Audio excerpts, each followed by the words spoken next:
Hello and welcome everybody to today's live conversation. We are streaming on LinkedIn, Facebook and YouTube, and also for those people who are listening in on Spotify afterwards. I'm really happy and excited to say that I have got a fantastic guest here today, Peter Cheese, the CEO of the CIPD. Hello Peter, how are you doing?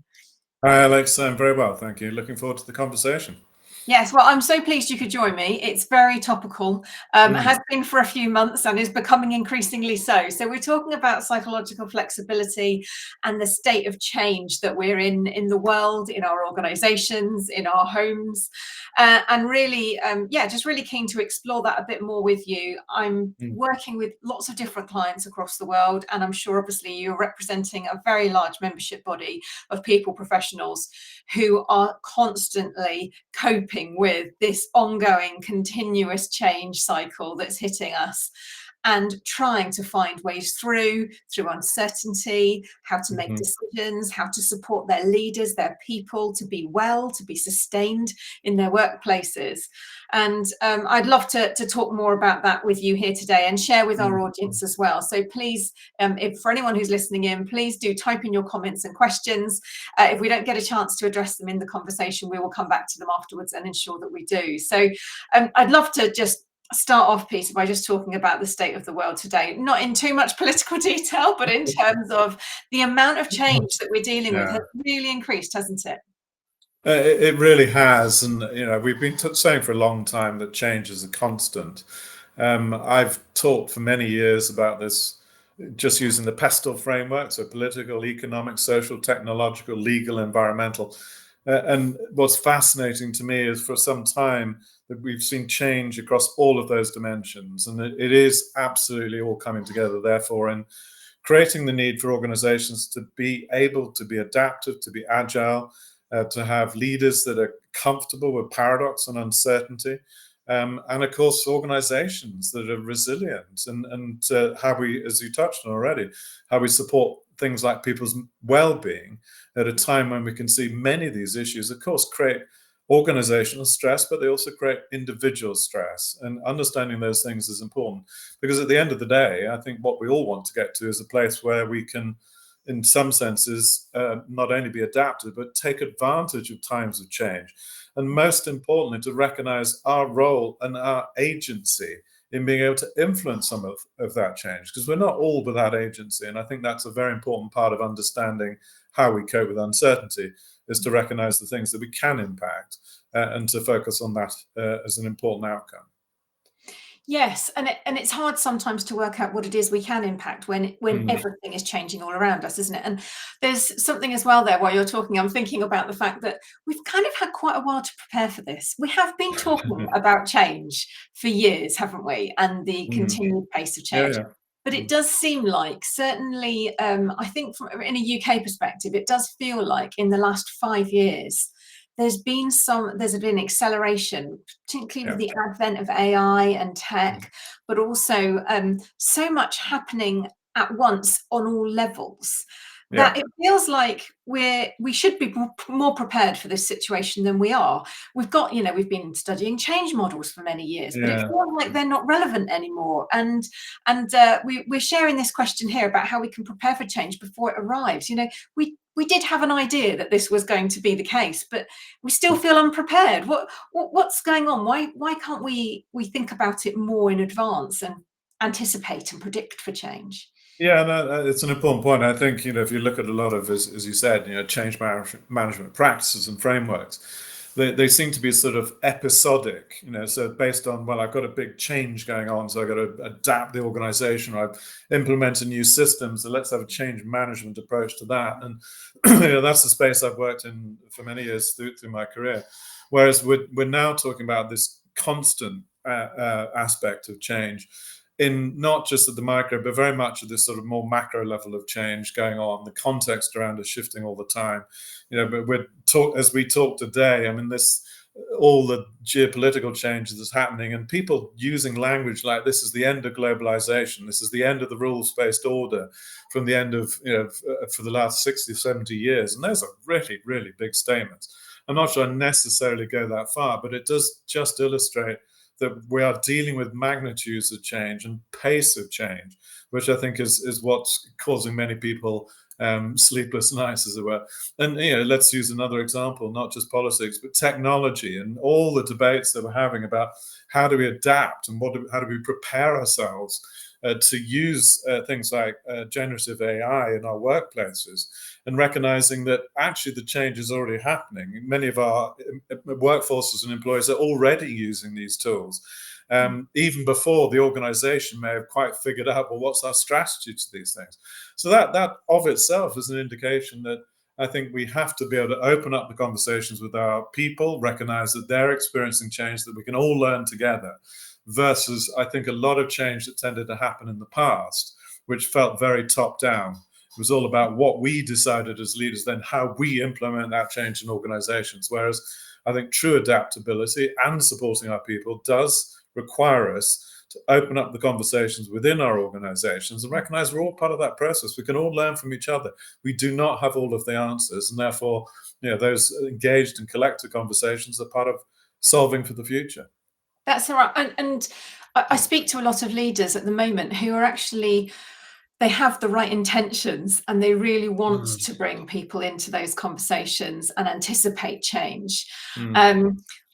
But there is a bit of a problem with decision making at the moment, with leaders feeling like because they are being expected to involve everybody and empower their teams through change, and we have much greater diversity of thought in all of our teams than we've ever had before, that actually that takes quite a lot of time. And sometimes the time really is going to elongate the decision-making process and drag things out a bit. It feels like there's that kind of, analogy of walking through mud. It doesn't feel easy for leaders to make decisions in times like this and kind of gather people's thoughts and then decide and commit. Doesn't feel like something that's comfortable. Yes, I think you're right on that, because if we look at the history of leadership and go back to the old command and control ways of thinking, and the leader's job was to tell everybody what to do and all the rest of it. That shift to a world where, well, I don't know all the answers, so I do need to learn from others, but I've still got to make decisions. So you're right. That's where people do get frustrated in organizations as well. They understand there's uncertainty, and they understand the need for engagement and connection, but they will get frustrated then potentially at the pace of change of decision making. But there's another dynamic to it which is really important, that is, if take any of these subjects, AI or whatever, that if we spend forever just debating it, then we will have missed the opportunity. We may well have missed a window, or we're not making decisions in response to, legislative change. So in all of the decisions that leaders have to make, there are some which we'd say, no, we can make that decision fairly quickly. This may not require so much consultation because it's a fairly well-bounded problem. We understand it. Might be regulatory change that we have to respond to. And we can make those decisions and move on. But others will require more consultation. And it's being able to sort of tease some of that apart. And but I do think, as a general principle, it's a healthy one. I remember for many years as a consultant, I would work up in regions like the Nordic regions, and they tend to be much more consultative workplace cultures than we tended historically to experience in the UK. Well, they managed to make decisions even with a lot of consultation. So I think it's about a slightly different mindset, and it's some different disciplines, recognizing that not every decision needs to go to some vast consultation process, but that we still have a responsibility as leaders in setting direction in line with a vision and an understanding of purpose and an understanding of principles that we're trying to drive. But that the idea that we can create visions and strategies with pages of detail and certainty about what's going to happen in the next few years has not been true for a while. But it doesn't mean to say that we don't set a vision, that we're not consistent on principles, on purpose, on values, and the direction of travel. But we have to be prepared to adapt as well in the light of changing circumstances which are happening faster and faster. Yeah, and that adaptation is so critical, isn't it? Again, we've been talking about building adaptability, but also building agile organizations for Mm. some time, and then people have managed to put processes around that and kind of approaches that you need to follow.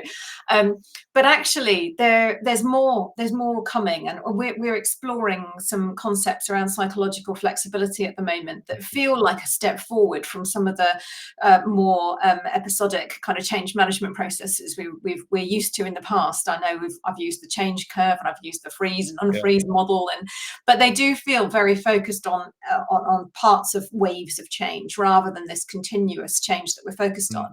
And now we're looking a bit more at this psychological flexibility, trying to get an accelerated version of acceptance from people of how they feel about the change, of what changes are going on, but anchoring that in what they really care about and having a positive step that they can take, regardless of not knowing what might happen tomorrow or next week, or strategic change that may affect their future.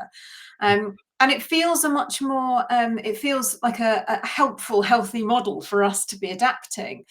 But I've still got question marks around, well, how do we create the conditions for that in organizations? Because we are used to taking a different approach, where we are maybe consultative and we do put time and space around particular conversations.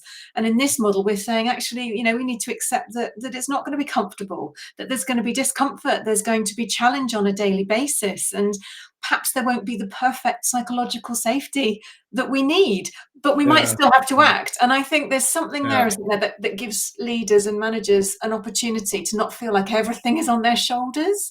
Yes, yes.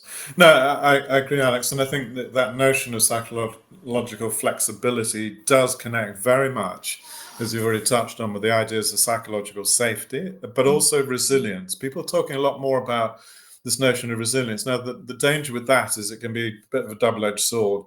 Some people might interpret being resilient as just suck it up and stop moaning, whereas actually what we're really trying to talk about in resilience is that ability to operate in an uncertain world, and to recognize that, yes, I also individually have to be able to adapt, but I also can understand, to my earlier point, what are the things that I can control and what I have agency over, because there's nothing that is more psychologically unsettling than feeling that you're in an environment where you cannot control anything, and that creates enormous stress. So the adaptability in organizations therefore recognizes some of those sorts of characteristics, if you will. I think it's opening up the conversations with our organizations and our people. At the heart of that idea, I think, is the idea of trust. Because, my goodness, I mean, you think about change in the past, and how often have we heard from business leaders, well, the problem with my organization is the so-called permafrost of middle management. And I've always reacted to that when I've heard it, said, well, are you telling me you've hired people and promoted people who don't want change? Or is it more likely that you haven't engaged with them effectively enough so that they understand what is happening, that they feel that they've got a voice in it, and that they can therefore also help to champion that change through the organization? So it comes back to things we said before. So, as I said, moving away from command and control, recognizing we all have a contribution to make. The importance of diversity of experience is very much part of that. So how do we get value from that diversity of thought to innovate differently, and to help everybody understand the context in which a business is operating, because that is part of what we have to do. If we have to take tough decisions about restructuring or downsizing, then for heaven's sake, we must be engaging our organizations in honest narrative about what's going on and showing how we want to support people even through those toughest of changes. So it's those sorts of mindsets, those sorts of leadership behaviors. But as I said, I think at the root of it is this idea of trust, that leaders have got to trust their people more, just as much as people have got to trust their leaders more, so that we can express more openly together what are the things that are concerning us, why are we seeking to make changes of the kinds that we are, what is my voice in that process, so that I can feel, as I said, it's not just being done to me, but that I'm part of that process of change itself. And that, I think, is a shift, as we both acknowledge, from some of the ways we thought about these things in the past. Yeah, absolutely. And I think picking up on that trust piece, I I also see, there's challenges with every single angle, isn't there? Because Yeah. with trust, with more dispersed workforces, we don't have the physical human connection that we used to have in person that actually helped develop trust to such a high extent, and that feeling of knowing somebody through virtual environments, that's kind of got in the way a little bit of that. So it's even harder for leaders to develop that trust. Yeah, I think that has been a factor, but honestly, if you look at, I've always said that trust works in two directions, and it's extraordinary where you talk to leaders about, do my people trust me, and they say, yeah, but you've also got to ask the question is, do you trust them? But we have had a habit, and to some degree, the HR profession has been part of this, I suppose, in the past. We need to write lots and lots of rules. Let's write lots of rules. And he said, why have we got all these rules? And then we say, well, it's because we've got to manage and control people's behaviors, make sure they're all properly aligned and all the rest of it. Well, that doesn't exactly speak to a high trust culture. So trust does work in two ways. And it's really important that business leaders are able to express that and believe it with their own people. So those are, I think, really important elements of this debate as well.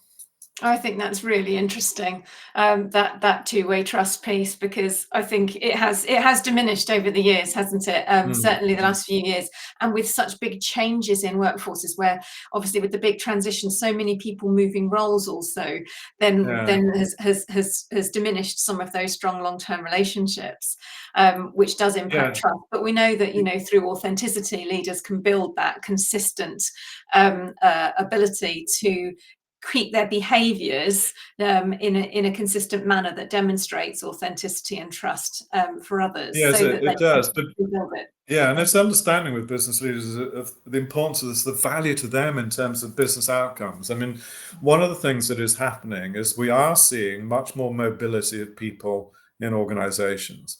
People talk about squiggly careers now. We've talked for a long time about it's no longer a job for life, it's a life of jobs. Our data as the CIPD is increasingly showing that people are more prepared to move. I mean, okay, we're in a particular environment at the moment where recruitment has slowed a bit for a lot of the sort of economic pressures, but by and large, we're seeing this trend of people being more willing to move, particularly the younger generations. And so there have been questions raised about loyalty to organizations and so forth. But loyalty, like trust, you have to earn. And it's therefore these elements are a very, very important part of how leaders do create cultures and environments that support people, that engage them, that keep them, and help them to thrive. And those are absolutely crucial to business outcomes. Because after all, if we keep losing our people and just accepting that they're here on a transactional basis, then how are we going to achieve some of the things that we just talked about? So it is very important that we are able to articulate to business leaders why these drive, doing the kinds of things we talked about will drive better business outcomes. And part of it literally does come down to not just helping you make better decisions, but how you engage and retain your people as well. Yeah, and that engagement piece has come up multiple times recently again. I think what I've certainly seen over the last few years is people developing very good personal resilience and almost building up some of those personal boundaries around what they'll accept from a workplace and what they won't accept, including management practices and leadership. And they will find some of more of that human connection maybe outside of the workplace, where they may have found it previously internally. So actually, in some circumstances, building kind of a lot of that personal resilience is actually decreasing engagement in organizations rather than actually helping support keeping people really engaged. And that's what I love about this psychological flexibility model, is it's about accepting that things are changing all the time, and we're in this new world, accepting how we feel about that, and being able to still take positive action as long as it's anchored in our values, to still be able to contribute to the whole and to be engaged in the organization. And it feels like that's what leaders and organizations really need right now, is they really need to ensure people stay engaged, as you said. Yeah, no, but there are some really important points here, which again we talk a lot more about. Like, so let's take this whole sort of work-life balance, as we used to call it. I think much more now we talk about work-life integration. So, one of the things that the COVID crisis has clearly accelerated is more flexible working. We know that for some time prior to COVID, but certainly post-COVID, people are using that language more and more. That flexible working allows me to balance my work and my life. And those two things do need to work together, as you rightly say. I mean, from the positive side, I would also say that in work environments, there are many reasons why good work can support people's well-being, of course, and that when they are facing a lot of very stressful issues outside of work, it might be illness, it might be bereavement, things like that, that actually coming to work, doing meaningful work in a supportive and safe culture helps them in other life issues as well. And we've all experienced that. But equally, it's got to work the other way around. We've got to make sure that work itself is meaningful, that we have inclusive and supportive cultures and so forth, so that work is not overstressing us. And that, again, sadly, the numbers are not really supportive of that we're making enough progress on this. We know that since COVID, that stress at work has increased, that more mental health issues being talked about, and that is also affecting businesses in the sense of things like absenteeism and people being signed off work.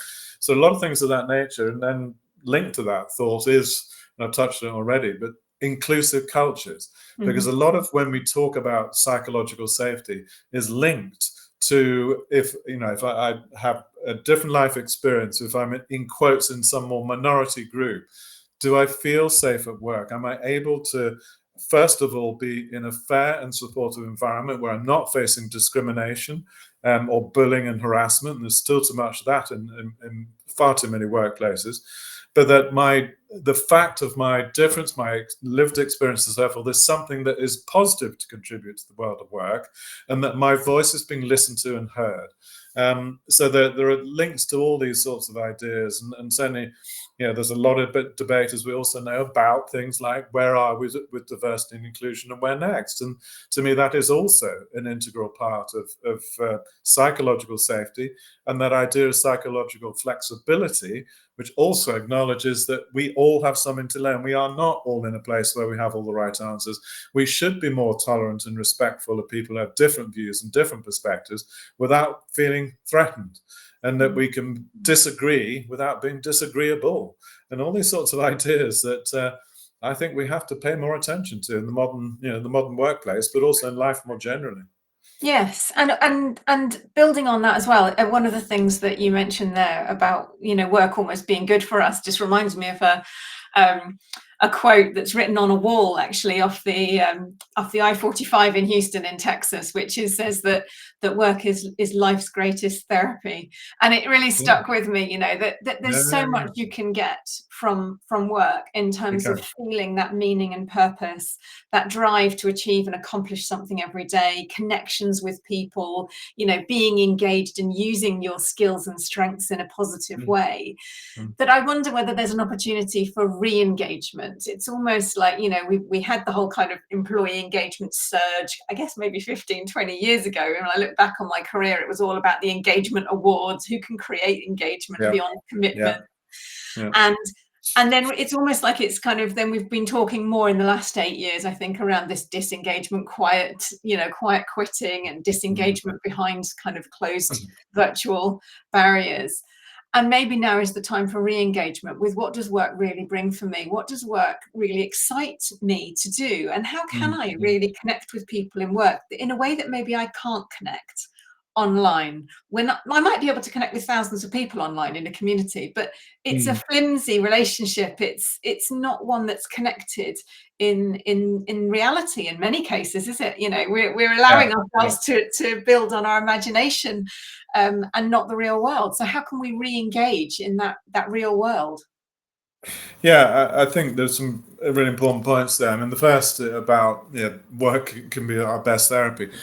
But of course, so many work environments, that is unfortunately almost the opposite of what is happening. So one of the mantras that we've had for a long time at the CIPD is to focus on developing good work, because work should be good for us. And there's been research over many years as to what are the dimensions of work that makes work good for us. And one of the most important outcomes of good work ultimately, therefore, is things like well-being. So work shouldn't be overly stressing us. It should give us voice. It should be supportive of our well-being. It should be giving us opportunities to develop and using our human skills and all these other things. And this is a really, really important debate now, going back to some of these big sort of drivers of change. In a world where technology is increasingly impacting the jobs that we do, and now particularly AI, gives us an opportunity to really make sure that we are focused on the principles of designing jobs that are good for people. Perhaps using technology, automation, robotics, and AI to remove the more dull, mundane parts of our job, help us add more value, help us create more meaning in our work. And as somebody described it to me the other day, that the focus of robotics should be to remove work which is dull, dirty, or dangerous. So we have that opportunity, but it's not going to happen by itself. And I very much believe in the role of the people profession in engaging this, leaning into these kinds of agendas. But also, touching on your points about engagement, I've for many years worked with the movement which was Engaged for Success, and that was all kicked off 12, whatever it was, years ago or so. It was about that, by David Cameron. It was trying to raise the understanding that engagement was an important business objective. And as you say, it's sort of morphed into various things over the years. We a lot more focus on well-being, and of course, there are many overlaps with engagement and well-being, which we've already touched on. But I think the idea and subject of engagement is coming back a bit more strongly, because it is a very important dimension of how you increase retention, how you help get the best out of people. And I'm going to forget that there are 4 enablers the Engaged for Success report called out, which I think is still absolutely apposite. And I'm going to forget all of them, but 2 of them always struck me as really important. The first one is strategic narrative, which goes back to a lot of what we've already talked about, that we are sharing with our people and trusting with our people that this is the context of our business, this is where we're headed, this is what's going on, these are the pressures we're facing, this is what we absolutely believe in as principles of our organization, and this is what we want to stay true to. So that strategic narrative is one, but the other quite clearly is our managers. We all know that adage of people join organizations but leave managers.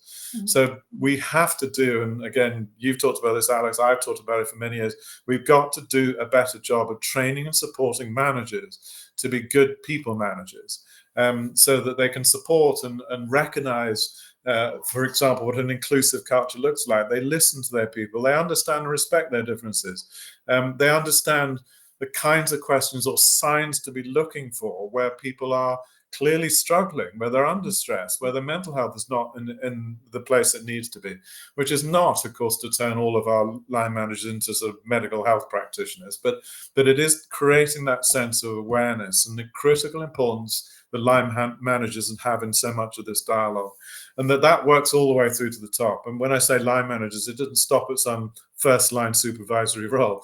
It's got to work all the way through the top, and that we recognize those skills, we develop those skills, and then we also reward them in terms of not just what people do, but how they do it and how they engage their teams as part of that process.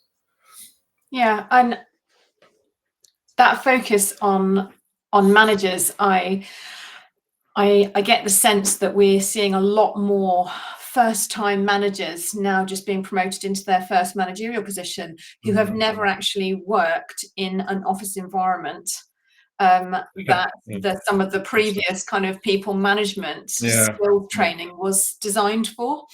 And so I wonder whether, whilst it's a challenge, I wonder whether it's an opportunity to really embrace like a new human approach to people management that lets go of some of the stuff that perhaps just it did work and was fit for purpose then, but perhaps isn't quite as valuable now, and it all needs that kind of tweaking to it. That's one kind of idea and thought that's popping into my head, is just this: we are seeing this new wave of managers who don't actually have role models or an environment they can look back on and say, oh yes, I remember how it was when, you know, because they didn't have that experience. But the other thing as well that you're talking about around designing for human sustainability really is is I wonder whether we also might see a big resurgence in org design roles, and actually doing a little bit more around the org design and making it fit for purpose with the advent of AI. We're seeing so much around skills-based organizations, which I think is right and appropriate, and simplifies the whole capabilities, behaviors, kind of competencies approach of the past. But it does, it worries me almost we're focusing too much on the skills and not enough on the design of spans of control, and how, you know, have we asked the question of what does a span of control look like differently for a virtual team versus, you know, an intact team in person, and how do we manage the complexities now? No, I agree, and these are absolutely things that we're talking about, you know, through the people profession, and yeah, we talk a lot about where does the profession add its really strategic value, and it is a lot in how you understand corporate cultures, how you develop and design operating models that help to get the best out of people and understand the connections across organizations, so we're all working towards common goals, and also, you know, this whole thing about job design, which I've already touched on. We need to positively design jobs, which are good, as I've already described.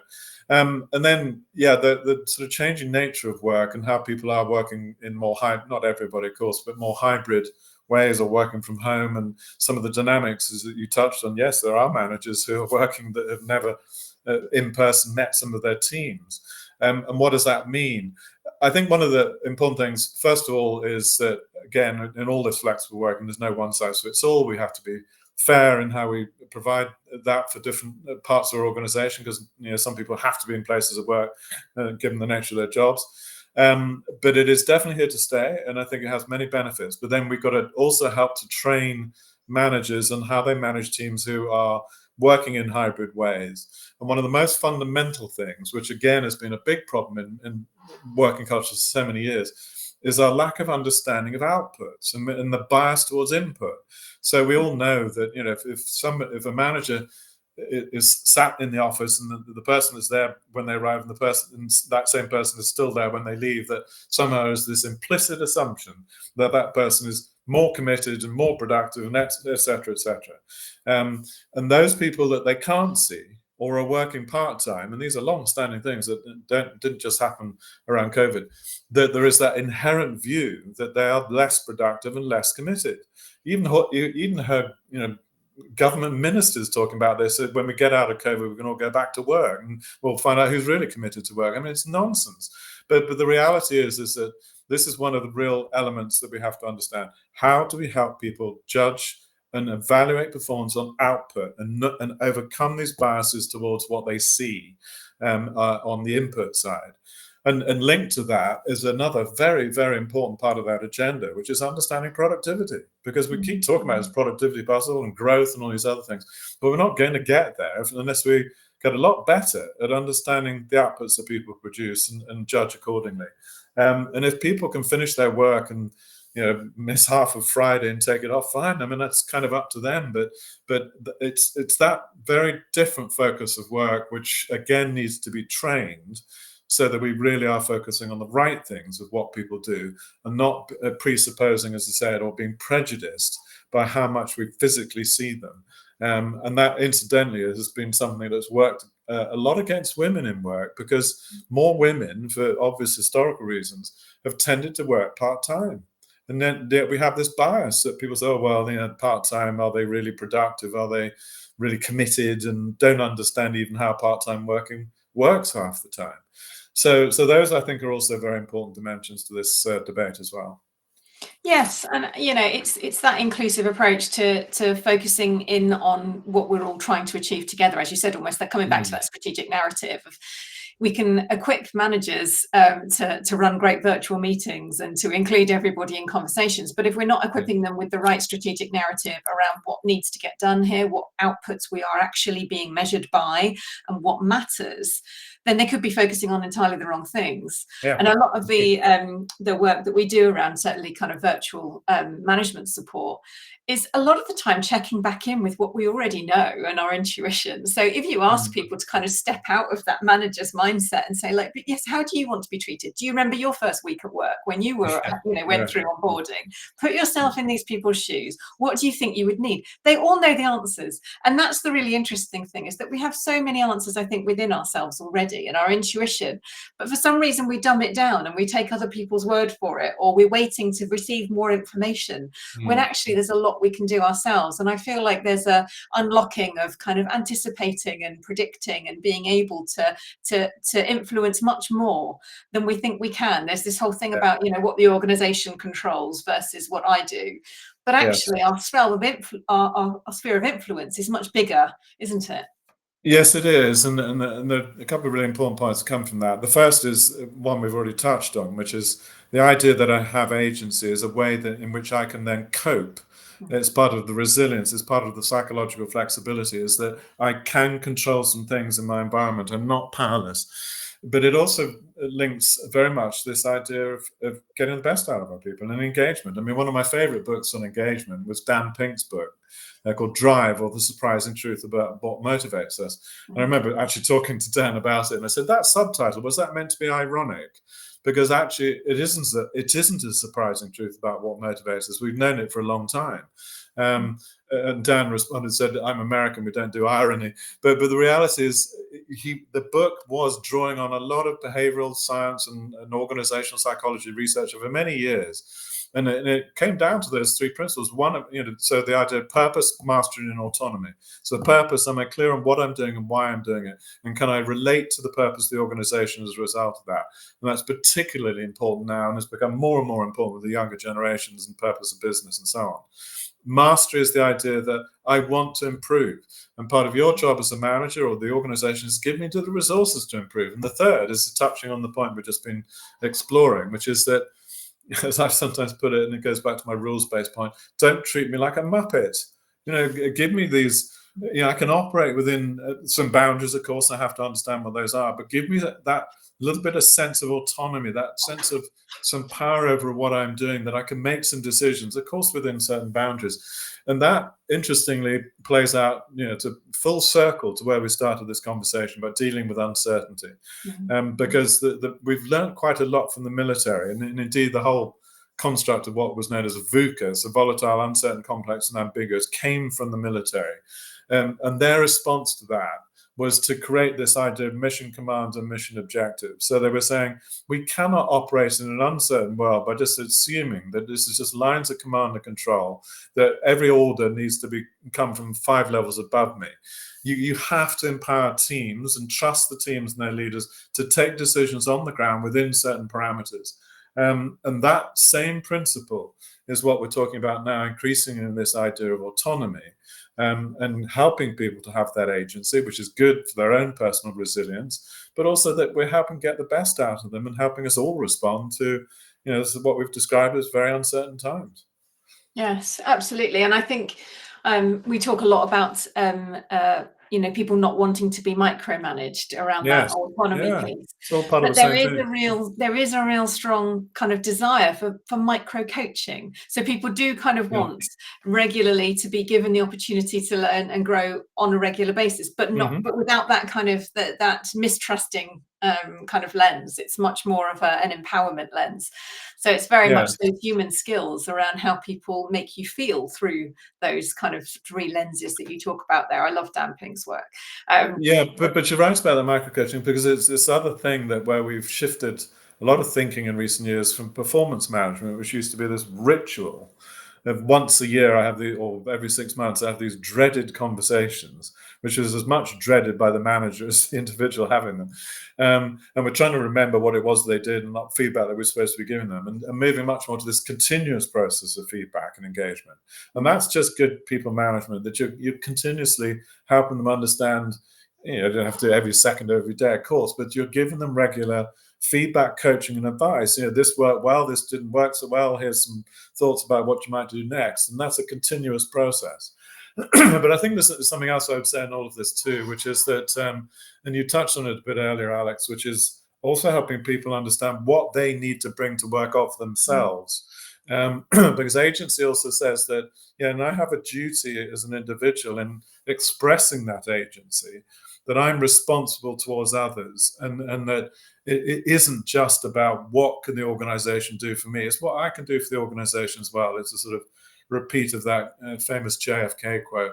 But we have moved, I think, into a space that many people are now acknowledging, that we've gone a long way over recent decade or so in trying to listen to all the voices, trying to respect everybody and all the things that about them. We talked about this bring your whole self to work stuff.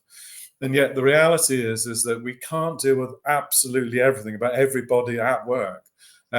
Some people will find even questions about some of their personal life highly intrusive. So don't keep asking me to bring my whole self to work. So even that idea, as I said, doesn't sit comfortably with everybody. But the truth is, as I said, in work, we can't deal with absolutely everything. And part of the duty of I think people coming to work is what we used to call that social contract, which is, yeah, I want to give you agency, I want to trust you, I want to hear your voice. But if we're going to create inclusive cultures, there may be some things you've got to leave outside as well. And that idea perhaps of bringing your best or your professional self to work is a very important part of, I think, that dialogue that we need to be having, and being more honest perhaps with our people on some of those questions, and that old idea of what a social contract of work is as well. Yes, absolutely. And the social contract, the psychological contract, actually there's a lot of things that are kind of coming back to be the good core content that we need to be focusing on in people professions. And thank you, Mike, for sharing the QR code to Peter's book, The New World of Work, written in 21, but incredibly still relevant, right? So it talks about all these core pieces. Yeah. And I think we need to close up now. And I always love talking to you about these topics, Peter, because they are so interconnected. And I think that's what I always come back to, is that yes, we are experiencing this continuous change that's impacting us in our lives, in our teams, in our organizations. And actually, it feels like even all the different topics we've touched on today, of which we've touched on many, it feels like the people profession is needing to be that guide and steward, actually, for people through it all right now.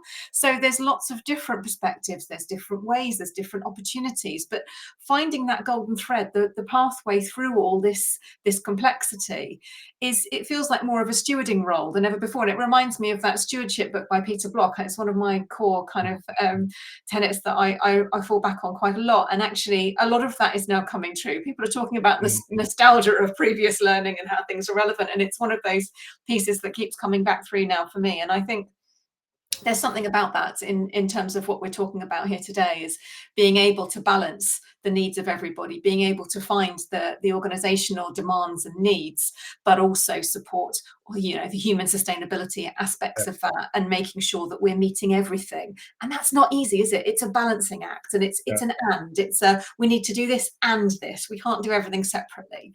So being clever and efficient and using tech as much as we can to do that, hopefully. Yeah, no, absolutely. But yeah, to your point about the role of the profession, I mean, these are absolutely things I talk a lot about with the profession. And I think it's important, a couple of points. One, I think this is an incredibly exciting thing for the profession to really engage in. And this is where we can really show our value, helping organizations to be more adaptive, more agile. We talked about operating models and cultures and understanding those, how we support people well-being. These are incredibly important and very exciting agendas, I think, for the profession. But at the same time, it is putting a lot of pressure on the profession. We hear this constantly, that not only are we trying to think about all these things, but we've also got an awful lot of things to deal with in the here and now. Businesses restructuring, a lot of cost pressures, and all these other things that are going on. So we also have to make sure in the people profession we're looking after ourselves as well, and that's an important part of what we think about through the CIPD. But I did also just want to sort of draw that thought together, which you touched on, which we have talked about a lot of different things, but they do all interlink. We haven't sort of shot off into random rabbit holes in this conversation. And this is one of the things that is, I think, in my experience, still a big challenge for many, many leaders, is that ability to think. We talk about systems thinking and things like that, to be able to think systemically and holistically. and see that there are interconnections, a lot of these ideas, and how do we draw them together? And so many leaders and so many managers have been developed through often quite narrow specialisms, and then suddenly they have to broaden out into these wider leadership roles, and we need to help them in that process. I also see many organizations that are very driven operationally. They're very, very good at dealing with operational stuff and crises like that. I mean, examples that I've been working with quite a lot recently are around policing and the NHS. I mean, they're almost, it seems, constantly on the edge of crisis, which creates fantastic operational leaders, but we need to balance that with strategic leadership, and that ability, as I said, through strategic leadership, to think in systemic and holistic ways and see the interconnections of these ideas. And that is, it's a discipline and it's a skill, but it's a very, very important part of leading in the kinds of times that we're talking about, and creating organizations that can respond. Absolutely. I could go straight back into that in lots of different ways, but we've come to the end of our time. So thank you for a brilliant summary. I love talking to you, Peter, and I've really enjoyed this conversation specifically. At this moment in time, it feels so relevant. So yeah. I know our audience is going to love it. We talk to hundreds of thousands of leaders, in fact, right the way across the world, all markets, industries. So I really do hope everyone who's joined us here today has really enjoyed being part of this conversation. Please do drop your thoughts and comments into the comments and we will come back to you on all of those. And look out for us next time on our Bailey and French LinkedIn Live, on LinkedIn, on YouTube, and on Facebook, as well as Spotify. So thank you for joining us here today. Thank you so much, Peter. What a fantastic special guest. And see you all next time. Yeah, thank you, Alex. Thanks, everyone. Thank you.